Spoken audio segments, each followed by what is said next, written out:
Tell me about your career so far. My career, it's been pretty fast. Yeah. It kind of went from 0 to 100 pretty quick, as I feel like a lot of careers do right now. But I didn't really think about ever really making music. I just like fell in love with playing the guitar for a long time, and then happened to write the song called Straight and Narrow that everyone seemed to enjoy a little bit. And then it kind of blew up out of nowhere after I had moved to Montana. I dropped out of college and moved to Montana. Everyone's like, move to Nashville. So I moved to Montana instead and kind of just sat by myself for a year and wrote a bunch of songs. Dang. And then like we're kind of here. I mean, obviously being in love with it is the most pure way to start. Oh yeah. Where did Straight and Narrow come from? Like how did that I have no clue. I was just playing guitar all the time. I was like, I should try to write a song. Because my mom had walked in on me like trying to sing one day and it was horrible. Yeah. She's like, it's not that bad. So I was like, I'll try to write a song. About an hour, I just wrote a bunch of random words down. No way. You wrote, that was your first song to write. Yeah. And it took you an hour. I think it was 16 when I wrote it. Really? Dang. I think that song is horrible. I cannot. It is on my playlist all the time. Yeah, the guys get kind of annoyed with me because when I find something I like, I really run it into the ground. Like, I like to beat a dead horse. Yeah, and that's one of them. So where did you go for what happened in Montana? What'd you do while you were up there? Wrote. Pretty much, that's about it. We would go to a ranch every once in a while and like hang out and just find stuff to do, but I really just made music all day. And then I kind of made really good friends with my producer now, Joe, through my manager. And now like we're doing an album right now and he's doing like the whole thing. I've worked with like so many amazing producers, but we connect on a kind of a different level. And we can just sit in a room all day and make shit up and it's like always perfect. Dang. So that's what I do when I'm home, which I'm never really there anymore, but home as in Montana or yeah. So you continue to work out of there? Yeah. I think I probably always will. Why not Nashville? Just cause like you just don't want to. I don't think it's a very creative place. Yeah. Oh well, that sounds bad. I think there's so much going on there that I'd rather like we'll get an Airbnb like in the mountains and just bring like mics and stuff and do it. So it won't play into your creativity specifically. Yeah. Some people can do that and go with all these random people, but I don't find it very beneficial for me. Yeah. So what why Montana though from Missouri? When I was in college, I got a random call because my number was on Facebook. I didn't know it was on Facebook from my manager and my now manager. He's like, "Hey, we love your stuff and we'd like you to come." They did filming like for ranches. And he's like, "We want to use your song and make a video. And when I fly out, we'll pay $1,000. I had no money. I was like, "You're going to pay me $1,000 to fly out to Montana and record a music video for me?" And we did that. And then it kind of just came this like cool connection. And I went back out and we talked about, they're like, "You should drop out of college if you want to do this." I was like, "Okay." Yeah. Yeah. Which was a smart move. It seems that way as of now. Yeah. Maybe I'll have to go back someday, but I hope not. I remember watching a college football game with my granddad, or maybe it's an NFL game, but they were talking about, I don't know, it might have even been Johnny Manziel or somebody like getting out of college early to go play NFL football. And he was like, "I just wish that they would finish school." And I said, "To do what, Pawpaw? Yeah. And make what kind of money?" And he was like, "That's a good point." Like, drop out of school now to make millions or stay in school, maybe get hurt and get a normal job. But anyway, that's kind of how I feel towards college. I'm not totally. It was good to have that year of like just being in a room with 3 of my friends getting drunk all the time. That was good. That was a good moment in life. Yeah. I think because now I'm like never see them. So it was good to have that year of college where I didn't really do anything. Probably gave you some perspective too on like the road you were headed down, and maybe because college isn't a lot different than a lot of the jobs that college will give you. Yeah. And so I hated college. Is the musician life, that's for you though, huh? I cannot literally imagine doing anything else. Well, I hear a lot of people talk about how songwriting and, actually making the music, recording the music is much different than being on the road. Oh yeah, it's like two different worlds. But you love both of them? Yes, I like the recording part of it a lot more, but I love playing live, but at a certain point it's like I'm ready to go home. So there's that, but I will always be ready to record music and write. Yeah. That's like what made me fall in love with it in the first place, so. Yeah, I didn't really realize the double-edged sword part until I started interviewing musicians. Yeah. And I get it because, like, with Rodeo, like, I love the rodeo part, but it's starting to be the travel part that I don't like as much, having to sit in a car or truck for X amount of hours to get to the rodeo. Yeah, I'm not good at that. How did social media play a role when you got started? Heavily. It played a heavy role. I mean, I think that's like every person now that's getting recognized by any means, like through music, that's coming through social media. It's like the craziest promoter of all time, and it's free. Yeah. So like it was literally that song Straight and Narrow had been out for like 7 months, I think. And then it literally blew up from a guy posting a video of his truck with a sound in the background. And it just went ballistic. Just so random. Do you know the guy? No. But That'd then 100,000 other people decided to post a video of their truck with the song. Oh, they started recreating it? Yeah, it was like, yeah. Dang, we need to find the original video. That'd be cool to see. I don't remember where I saw it first. Probably one of these hillbillies playing it. One of these young. I like keeping these younger interns around me that they teach me all the music. You probably listened to it. You heard it probably soon after that. Yeah. So did you do anything special to lean into social media, or you just kind of let it do its thing? We definitely leaned into it and like just made more videos, I guess. Bumped like the video quality up a little bit. And we've kind of went away from that now because I don't think it helps that much. But we just posted more and more videos just to keep it in people's brains.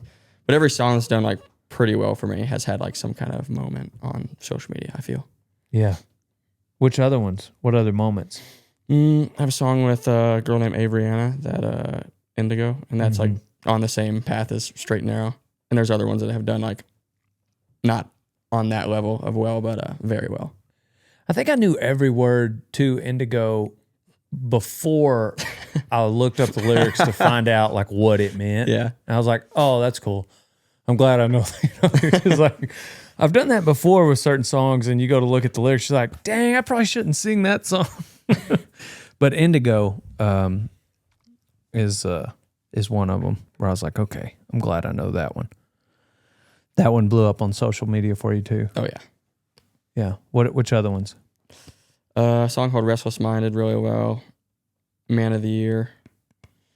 Everything's had like little moments, but Indigo and Straight and Narrow are like the two that like really shot. What's the one about something in the sky? Oh, Dance in the Sky. Dance in the Sky. That's a cover song. Oh, it is? Yeah. People come up to me like all the time at my show. They're like, I love your song Dancing in Heaven. Like just blackout drunk.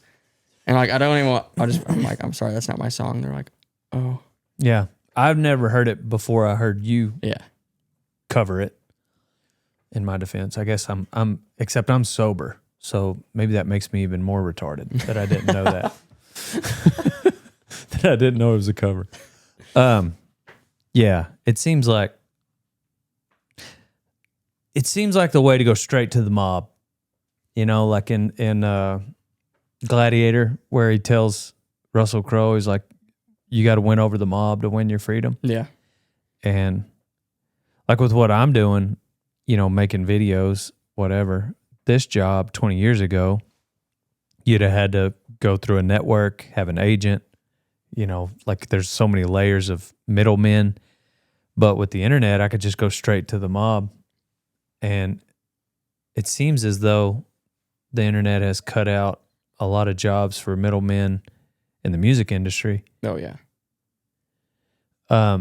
But there's still maybe some utility to using, I mean, like record labels and whatnot. Yeah, I think for a lot of artists like that don't have any money or anything like that, like you kind of have to need some money to promote, and if you want to like get on radio, which isn't like a thing we've pushed ever, but you kind of need money to promote that kind of stuff, and that's where labels come in and give people advances so they can like live while they're trying to make this music. Yeah, so they can kind of focus creatively only on that thing, and I think that's a huge deal. We were kind of lucky enough to where I was already doing pretty well money wise because it was just all going to me, and we had a lot of leverage when we were going into stuff like that. So we've had great deals and been with great teams. because you're just laser beam focused and probably I don't know about that, but living below your. I'm just saying, like single, young, like you go out to Montana just to write after Straight and Narrow comes out, and I mean everything you're doing can just go right back to your music, I guess. Yeah, yeah. I was definitely I get in like zones where I like the only thing I'll do for a certain amount of time is music, and I just can't do it for a certain amount of time. You feel yourself like kind of focusing in, and you're just yeah. like, all right, Yeah, I can tell when it's it's time to go. I gotta lock in Yeah. and ride this wave because another Straight and Narrow may come out of it. And I think like when I first moved to Montana, I was like kind of in a survival mode of like I have to make this happen because I had no money, and then I just was pumped out constantly. Yeah. When you're writing, are you feeling like you need to? Are you having to tap into like your own life experiences, or are you able to like put yourself in another situation to write up a song? It goes both ways. It does. Like I definitely like sometimes I can't. There's not anything like crazy that I can think about in my life. Uh-huh. So I've definitely like made stories and stuff that will connect to a lot of people. Mostly sad stuff. I think everyone's kind of sad sometimes. So Dude, I love I kind of sad connect songs. to that. But yeah, it goes both ways. I feel like the best songs I've wrote have been like personal stuff like that I actually feel emotional about in a situation, and I can write a song super fast. Yeah. And I love it. Yeah, I mean, if it's real to you, that's Yeah. got to be the best inspiration. Do you ever feel tempted to like go do something to help give inspiration to writing, or you got enough? I feel like being on the road kind of gives you enough just like seeing. Yeah. I'm trying to find more stuff that I can do just to. Like get a girl to break your heart? Yeah, I need it. I need it at this point. Oh, You so think it's just, already happened by listening to my music, but it really hasn't. Maybe I want it to happen. That's the problem. You're just out here looking. Somebody walks up. You might be a new single. And by single, I mean inspiration to a song. You gonna break my heart? Yeah. That could be tricky going through the life like that. Yeah, You I know, was like, I need to like smoke meth or do something crazy, like just to like really get my mind on a different level for a little bit. I think that would give me some cool Just shit. go have one binger in Vegas. Yeah. It sucks for the girl though, because then she's gonna end up that one girl that is like in your song. Well, if she's breaking my heart, that's her own fault. Yeah, that's her fault. Yeah. So, is this your first time to Vegas No, I think this is my third or fourth time to Vegas. to play though? No, first time to play. Yeah, Yeah. yeah. And it's at is it the Orleans? Virgin. The Virgin. Gotcha. Yeah. Rock and Roll is one of my sponsors. That's where they stay. I almost stayed over there. This is a wild place. Yeah. Wild place. It's hard for me to imagine that people like live around here. Isn't it? It's just 24/7. It's go, go, go. Yeah. It dang sure ain't Montana. I don't understand it, but So, are you just Montana, then here, back to Montana, or you kind of got a little run going? this is I have tonight, and then my last show on tour is Billy Bob's in 2 days. Oh, And sweet. then I'm off for like 2 months or something like that. Have you ever played Billy Bob's? I toured it. A wild place. Yeah. It's like the biggest bar I've ever been to. I don't know if it's the biggest bar, but I think it is the world's largest honky tonk is what I that's feel what like it's they got to be. boast of. I take bulls there to their little bull riding every now and then, and I've been to a few shows there. And then we film there a lot, actually. A couple times a year we'll go film there during the day. I love that place. Yeah. I wish I was back in Texas to see you there too. But I think we're going to go to the Virgin tonight. We'll see what happens. Do you have a tour scheduled for 26? Yep. Starts back in like mid-January, I believe. It starts like we go to Cancun for some festival, which is gonna be interesting. Yeah. What's it called? What's it called? Out of the Blue. Noah Khan Out of the Blue Festival. Oh, okay. That's not the We're one there I for like thought. 3 days. I play 2 shows. Yeah. It'll probably be more like a vacation, really, honestly. Yeah. Which is all right. Get paid to go on vacation. Yeah, I'm not against that at all. And I think we have like a week or 2 off after that, and then we actually go back into tour. Yeah. Man, this is the time, huh? Like, no kids, no girlfriend even. Might as well do it while you can. Yeah. How old are you? 22? 22. 22? Dang, blowing and going. When I first heard Straight and Narrow, I would have thought that was a gross man singing that. I can't. I feel like I sound like I'm 12 in that. Golly. What did your parents think about it? Since she's the one that first your mom caught you singing. I don't think they knew what to think. Yeah. I still don't think they know what to think at all. Yeah. They're just here for the ride like me. Yeah. What was your upbringing like? Oh, awesome. Perfect. I have had not a tragic life in the slightest. Yeah. I grew up like right next to my grandparents. My parents were great. I think they made me kind of a humble person in some ways, and I think they raised me right in most senses. And I always had a super close family. And it was perfect. Dang, I was hoping for some areas where we could write some more songs. Dadgum. That's why I just write about missing home all the time. Yeah, Dad didn't have a drinking problem. Mom didn't work late nights at Denny's. Dang, what are we gonna do? I know. Well, we could make that one up. Dad had a drinking problem. Mom worked at Denny's. People always see comments. People are like, "I'm so sorry for whatever you've been through." I'm like, I ain't been through. I'm like, I just like writing sad music all the time. Yeah, I get it because I listen to a lot of sad music, but I have the most peaceful life. Yeah, I do too. That's all I listen to is like sad. Yeah. I just go outside and like enjoy like horses and the outdoors, and I hang out with mostly good people. Jordan's pretty great. And then some of these guys, I don't know, but still like a good life, you know, but I will be listening to some sad music. I don't know why that is. Yeah. I don't either. I think everyone likes sad music. Yeah. I find it hard to write like a happy song for some reason. I find it so hard. What if you wrote like a happy song that just sounded sad? It's a new I tried twist. to do that, but then their lyrics just end up being sad as well. Oh, you've already thought of It'll that? like start happy and then end up with like someone committing suicide or something. Yeah. Weird. Yeah, that's really sad. It always goes dark. I don't know why. Yeah.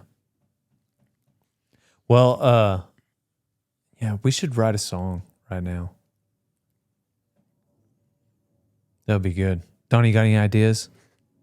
You got nothing? My dad, I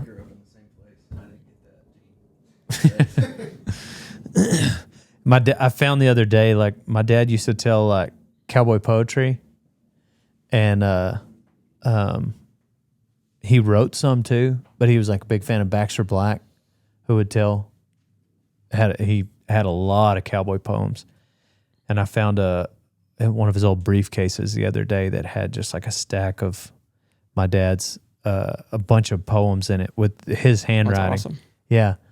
So I'm nervous to give it to my brother though, who does sing and write music. Yeah. And he's nervous to take it because we're not sure which one's like, he might have been just like writing down somebody else, you know what I mean? And then before you know it, we're like plagiarizing some In a old lawsuit. poem from, the 1930s that my dad just happened to find somewhere. But we're going to go through it one day. I think about that a lot, just like helping my brother write some songs. He had one song that he wrote with a friend of his, John Stork, but it's called If I Don't Call. And he plays it, when he plays it live and slow, my dad passed away. And so when he plays it live and slow, If I Don't Call is kind of like, it's about our dad. And so it's kind of sad, but then the live version is like upbeat. Yeah. And he recorded it with Kyle Park, and it's like happy. Like, anyways, the slow version is like, if I don't call, it might mean I bucked off, and I'm okay, but I'm not gonna call you. But the upbeat version is like, if I don't call, I'm winning, and I'm on to the next one. It's a neat twist That was cool. on the way. But I don't know. I guess people do that all the time whenever they put different songs to somebody covers a song. They might try to make it sound. Yeah, we take songs like live and we make them. My drummer's like, we got to make them more upbeat. Yeah. I'm like, well, they're not very upbeat songs, but we can try. Yeah. So you got some new music that you're gonna take on tour? Yes, we're doing like in the middle of making an album right now. Awesome. Hopefully, I mean, as soon as we can get it done. But I got the songs. It's more about like picking which songs, I guess, that we want to use and then finish and record and stuff. So what's that? A set list? Yeah. Isn't that what y'all call it? Whenever you're on, so you just are you gonna play the same songs every show, or do you like try to break out a new song every now and then? I break out new songs every now and then. It's all pretty much the same, like relatively the same set list. But like for this next tour, we're going to change it completely up because we're going to have a bunch of new songs, which I'm excited about because we've been singing the same shit for the last year. Yeah. But I try to play like an unreleased song like every show, just like acoustically, just to give people something. Right. But yeah, pretty much the same. And then they would just like run you out of town if you didn't play straight and narrow. Yeah. Probably getting that way with Indigo, or already are. Yeah. We were playing a festival recently in Florida, and my drummer read the time wrong, and he's like, we have to cut straight and narrow. I was like, you're fucking insane if you think he's like, we'll play Dance in the Sky, we got to cut straight and narrow. I was like, we got to cut Dance in the Sky because I think people would freak out if I didn't play. Yeah, that'd be like why they went. Yeah. Some of them. Ended up, he was wrong, and we got to finish the set. Oh, good. I was freaking out. Is being on the road like that what you expected it to be? I didn't have anything to expect. I had literally no clue what to expect. I got pretty lucky that we didn't really have to be in a van or anything. We kind of were doing well enough to just get a bus. Yeah. Which I didn't even know that was physically possible, but apparently it was. Like we'd done before that, I went out with my brother-in-law and we did a van and followed Blackberry Smoke, this band. And that was very odd. It was a good way to get my feet under me playing live because I hadn't really done it. But we're playing in like casinos. It's like their fans are like 60-year-old. And my little gets up there with a guitar and everyone's like, what's going on? Yeah. But it was good because people weren't really listening. They would turn their heads on a few of those songs though that yeah. I'm just trying to think of what it would be like hitting the road that hard at that young of an age. And also, I've had like some older musicians either on the podcast or just in conversation. It seems like they have a little bit of resentment towards young artists like yourself that have had a lot of success at such an early age and didn't have to quote unquote pay their dues. I get it. They didn't have the stuff we did, so it was probably hard for them to like have to dog it out for 10 or 20 years. And then now this new thing popped up that they probably don't even know how to use, and then we're just using it correctly. Yeah. I could see why that would piss people off. I understand that fully. Every time I hear people talk about it though, like I have this feeling like, man, it's not Sam's fault. No, it's not. There's probably a little bit of jealousy in that, but you can't blame me for doing well. I think that's idiotic in that sense. Yeah. And also, like, again, going back to the mob, like, dude, people love you. They love your music. They want to hear it. There's a demand. You've got supply, and it works out. Like, why? You shouldn't be suppressed just because there's this, system process that everyone else had to go through. Like, bro, I want to hear Sam Barber play this song. And anyhow, this venue is going to charge me and pay him. I don't know. The mindset doesn't make sense to me. Yeah. I understand why I'd be like, dang, that would have been nice. But, dude, you were born in the 60s. Not what year were you born? Like 95? 2003. 2003? Why did I say 95? That would put you in your 30s, I guess. 2003. I'm a baby. Golly. Oh, man. Yeah, I guess I get in the back of the mind why people would think that, but I think saying it out loud. 9/11. I was. You weren't. Well, But a twinkle wasn't in there. your mama's eye. I think Wasn't is there what- for it. Wow, where were you in 9/11? Not even a thought. You were not even. Your parents may have not even been together yet. They were. My sister was born. Okay, so somebody could at least tell you about it. Good heavens, man! This is a good thing. This is your first show in Vegas. You wouldn't be able to like gamble and drink if you'd have played any. Well, the first time this. I came here was for like a meeting when I was 19, and I got like I was just like walking around the casino floor and got kicked Your out. dad I was like, had this, to- This fucking sucks. Your parents had to chaperone you, I imagine. It's awesome. It's crazy. Had this much. 16 years old when you wrote Straight and Narrow. Yeah. So did you just keep writing? Did you know it was a banger? No. No? I mean, I still don't think it's a banger, but Yeah, well, a lot of I think people I tr- disagree with you. well, I like wrote that song so fast and without literally any thought under my brain besides the fact that I'm gonna write a song. So does that make you like look down on people that like it? No, Just no, like- no. I'm very happy people enjoy it, but I'm just kidding. I try very hard to write like thought out songs now, and then people are like straight and narrow. Do you Yeah, think I get that, I mean, do you want to go back to that 16-year-old room where you were writing and be like, hey, give me 20 more of those? Sometimes I wish I could go back to that like mindset of not at all caring and just like Simplicity. just having also no idea or structure to write a song, just like throwing words out there that I maybe felt the way about, but just really didn't have anything in my brain. I was Yeah. like, I'm just going to write a song. Yeah. It's a little harder to do that now because I'm like, there's some kind of thing that I have to succeed now. Yeah. Yeah, there's more pressure. Yeah, there's a little more pressure. So what is your goal? Ever since I started riding bulls and punching fools, I've been wearing an American hat because I'm an American.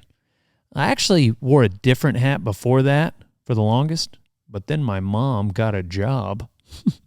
So wear an American hat, old son. Otherwise, you ain't no cowboy. Rock and roll denim is what Dale Brisby uses to spur his bucking bulls. I get the reflex. Gives me the mobility I need to be the cowboy I am. So go to rockandrolldenim.com, old son. Be able to make music till the day I die, Yeah. make enough money to be happy with that and just comfortable. I just want to make music though. What about a collab with Big X the Plug? There's a lot of those going around. There is. I don't think I'd probably do that one. I think Really? we might have been asked to do it actually. But Really? yeah. Were we asked to do that? Yeah, we were asked. Did you get to talk to him? What was he like? No. Do you have his number? No. I'm I was just telling kidding. my mom about it, and she's like, I can't imagine you guys like in a music video together or something. I was like, yeah, it would just look insane. Yeah. It would look insane. But I guarantee he's great. Got some cool music. I just don't think my fans would cater. I kind of like to stay somewhat true to what I'm doing. And I don't get think it. I need to go do a rap song. Yeah. You thought about it though? No. Oh, you didn't even think about it. No. I was like, I can't. Cool. I'll hang out with them. Hey. Yeah. But I bet he's a good hang. yeah. I've been pretty specific with the people I've collabed with, just like people that I enjoy their music. Who's a dream collab? Probably No Con. Probably. Yeah. I'll see if I can Pull some strings. pull some strings.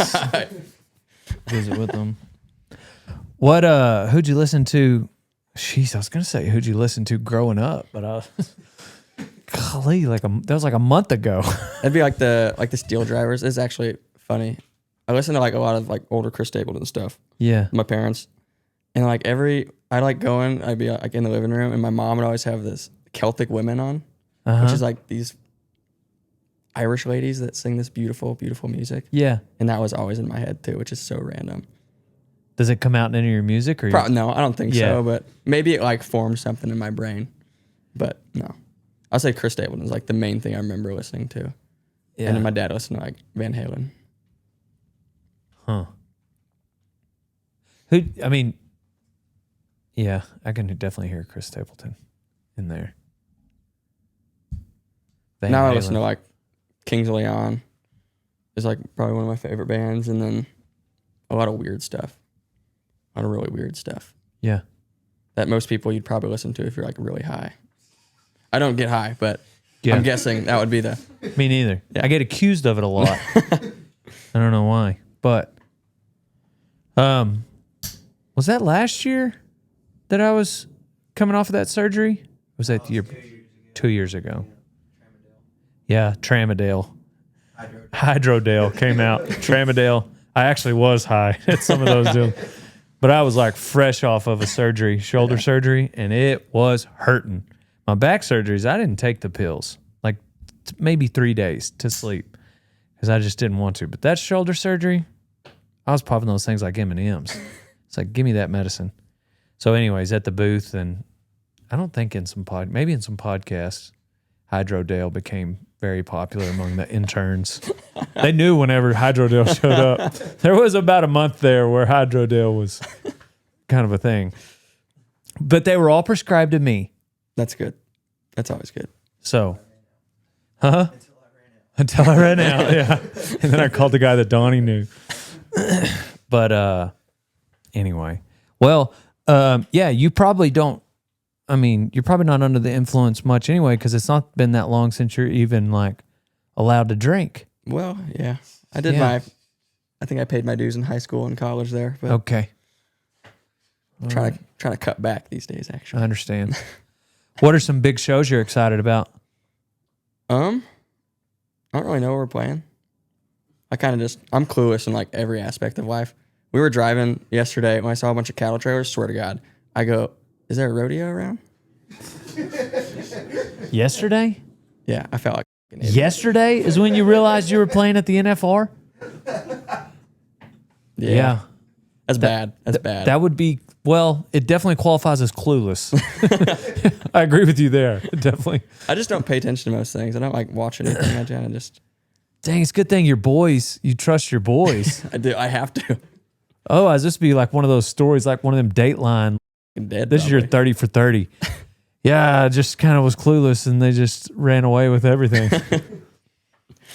How have I been touring for 10 years? I have no money. Not y'all. Y'all are his boys. You don't have any shows in mind? You might be going to play Houston. You don't know. Yeah, we're doing a. He looks to his management. What shows am I excited about? Oh, yeah, is it? We're doing Red Rocks. I can't say it. We're supposed to be doing Red Rocks. That's bad. I didn't know if I could say it or not. We can take it out if not. And we can decide later. Yeah. Also, we never take it out. So, But very, very excited for that if that happens. Other than that, I honestly don't know where we're playing. Yeah. But I'm gonna be there. Red Rocks is bad, eh? Yeah. That's been like my dream venue since I got into music. So It definitely to fits be able your to play style. it, I don't really know what I'm gonna do after that. I've never been there. I haven't either. Just heard about it. Yeah, I've heard it sounds insane. Heard Yeah. the shows are always great, but very excited for that. Anyway, we'll get off Red Rocks. Yeah. Just in case management makes us axe it. Surely you've been on the road long enough though to see something crazy from the stage. We don't have the craziest thing that's happened to me on stage is we were in Boston and it was such a good show going on, and I have a song called As Time Passes, and it's like talking about Fireball, drinking Fireball, and I was ending the song looking down, and some drunk dude threw a Fireball shooter at me, I think to drink it, and my favorite guitar in the world just whacked off it, put a crack in it. Dang. I was about to go to the mic, and I just turned around and like walked back to the back of the stage because I knew if I got on the mic, it'd probably be a bit of a problem. So I took a couple seconds. I got kicked out. Everyone's screaming, which made me feel a little better about myself. Get him out of here. That sucked. And then like, we don't have that many fights. I feel like the crowds I have are like very respectful. Well, they're all sad. Yeah, that's true. Like, and I'm not rowdy. I think energy kind of shifts and like goes back and forth. Like if I have high energy, the crowd will too. But I don't run around and dance or drink or anything. I've never drank on stage. Shotgun beers. Yeah, I just kind of stand in a place and yell for an hour and a half. Yeah. Yeah, that would suck. What kind of guitar was it? was a 1969 Hummingbird. Gibson Wow. Hummingbird. Wow. I'll be playing it tonight. It's got a hole in it. Oh, now. you fixed it? Yeah. Oh, I had to fix it. Yeah. Yeah. Does it still sound okay? Oh yeah. Yeah. I had Gibson fix it, and it's played like every show with me. It's been all over the world. I Yeah. love that thing. That guy's going to be listening to this and be like, dang, I was just trying to give my boy a shot of Fireball. I mean, obviously he was a fan if he knew what was going, he's not just throwing he threw random it stuff. hard. He threw it hard. I mean, he had to be so drunk. But if you're I talking felt bad about his Fireball, girlfriend followed him out with her head down. I was like, God, that sucks for it. But yeah, I got it. But he could have hit me in the nuts, the teeth. I wasn't even looking. He had to knock my teeth out of that. he was thinking of his glory days back whenever he could throw a football a quarter mile. He's like, I'm going to throw Sam Barber this Fireball. I just don't get why people would throw anything. Yeah. Or like a boot, like throw a boot up. Sharpie on me. I'm trying to play a show. Yeah, let me pause. Like people in the are like middle asking me questions on their phones and I'm singing a song. And if I read something while I'm singing, it's going to mess me up. Oh, for sure. So I try to read like after I'm done. But Yeah, you're good. You're when just I'm not singing, they're like, indestructible. Yeah. well, let me finish the song.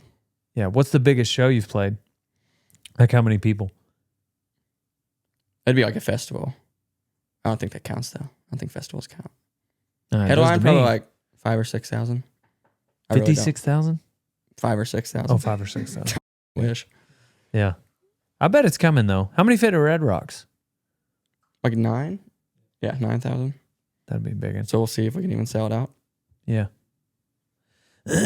Houston would be cool. And that's a rodeo, just so you know. That's a rodeo. Yeah. I've been told to do that. Yeah. I think it's cool that you're coming here to the NFR. I mean, that's a big deal in my eyes. Just it's definitely your demographic, I feel like. Yeah. Yeah. We all like sad songs like that.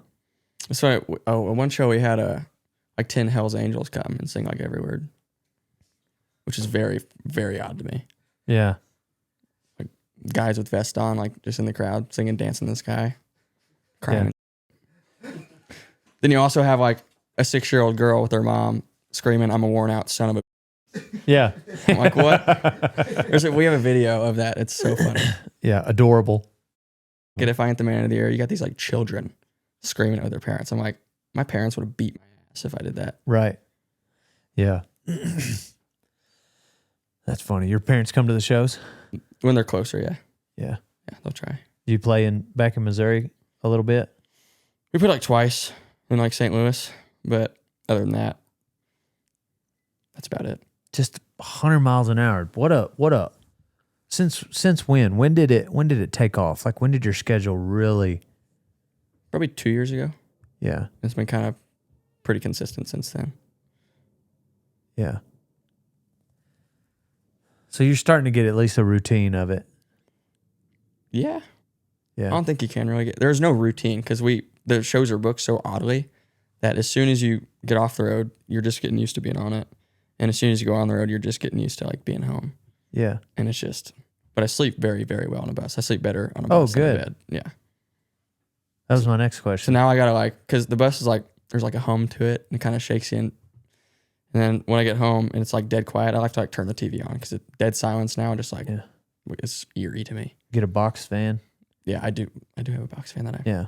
There's always people like talking and chatting and then you're at home, you're all by yourself. Is there a lot of guys like really kind of switching to just doing their own thing out and about? And I mean, like, I don't know.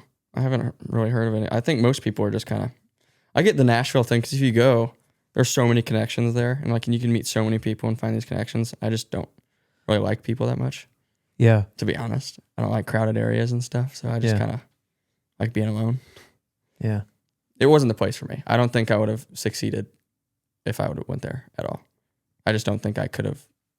My brain wouldn't work there. Do you think it's probably more a place that where the artists that lead with the performance side of things, like you're a singer songwriter, like you were a songwriter first? I think entertainers, like very good entertainers. Yeah. I guess that's what I'm looking for. That's not me. Yeah, it's not me at all. But yeah, I think Montana was kind of the perfect place. Well, the town I grew up in was like 230 people. Oh, damn. And going from that, even like where I'm at now is like huge compared to that. Yeah. And it's pretty small, relatively small. So to go from that to move to like a city, was not going to do it. Right. Yeah. Huh. Man, that's cool. So long-term goal is just let singing and songwriting pay the bills. That would be pretty nice. Yeah. Doing so good so far. So hopefully we can keep that train rolling. Yeah, that's awesome. If you're doing something where, that's where I'm at. Somebody asked me a couple years ago, like, what's your 5-year plan? I was like, 5, 10, 15, 20. If I'm doing this exact same thing, then I'm happy. Yeah. Yeah, I'll never get tired of it. So I know that. I will never get tired of music. So Yeah. that's why I think I was put here to do that. When did you play your first show? If you wrote your first song at 16. I don't know if it counts. I would go to like the winery by where I grew up, and I would have two like kind of mentors in music to me, but two people that I would like go to their house and they would record these like little demos of stuff, and we'd do that, and then they would have like little shows, and they'd like let me come play on their break for like 10 minutes, Yeah. and that was like perfect. They like gave me they're like, you're so good and all that. They gave me so much confidence. That's awesome. And it was very nice to have because there wasn't like a big music scene around there. Yeah. What about outside of the music? You do anything? Any hobbies? You like to The hunt. That's about it. Yeah. I guess I've just Montana. music, like it's kind of always flowing through my brain. It's hard to get it off my head. Yeah. I like movies. I like Yeah. movies a lot. But then when I watch a movie, I'll just sit there and play guitar and think of something else. I don't have nothing crazy going on. No, that's all right. That's why I need to smoke meth. That's what I'm saying. I need to do something. just change it up a little I know. bit. I got to change it up. That would change up a lot, actually. We got to pick something different. That would change up way too much. Sam was really on the straight and narrow until. Dang. So, what kind of movies? Literally anything. Sad? Action? No, like action. I Scary? like war movies. Scary movies, war movies. It's probably my favorite. I can't stand a scary movie. I like a sad song, but I don't like a scary movie. No? It sticks with me. I'll be thinking about that.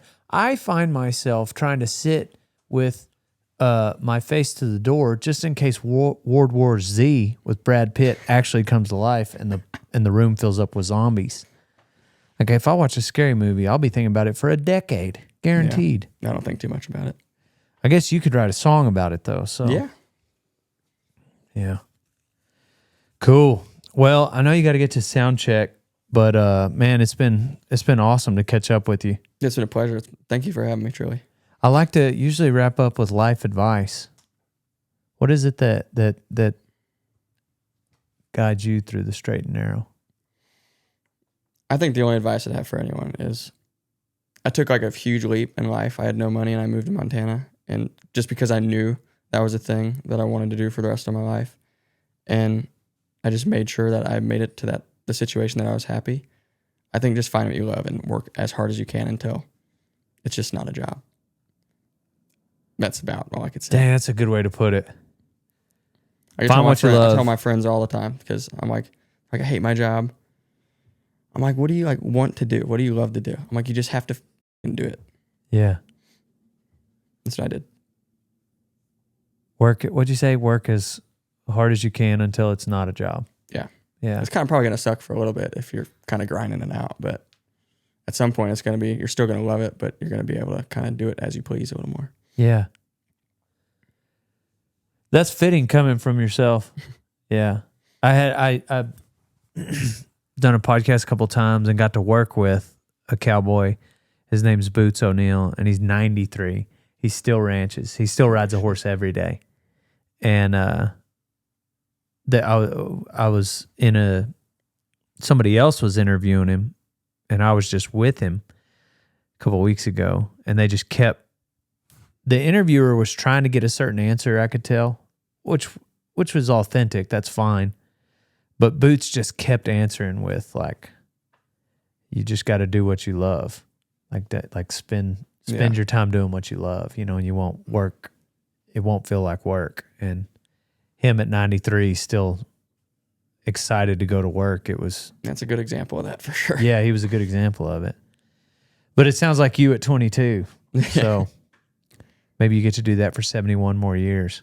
Hope so. If I live that long. If your first song you wrote at 16 was Straight and Narrow, then that's a pretty good start. So imagine you'll be all right, especially if you stay in Montana. So last year we got to do a podcast with Coulter Wall, and he likes it up north like yourself. Yeah. Seems like he's also got y'all seem like you got a lot in common. Like you just kind of got your own thing. You don't have to be a part of the system. Yeah, I guess some people just don't like that. I don't know. I just like quiet. I like silence for the most part. Yeah. And yeah, that's where I put myself. Cool. What's are you able to say what your new album is called? Don't know yet. You don't know yet. Don't know okay. yet. We're early. Yeah. We're early. We're like, yeah.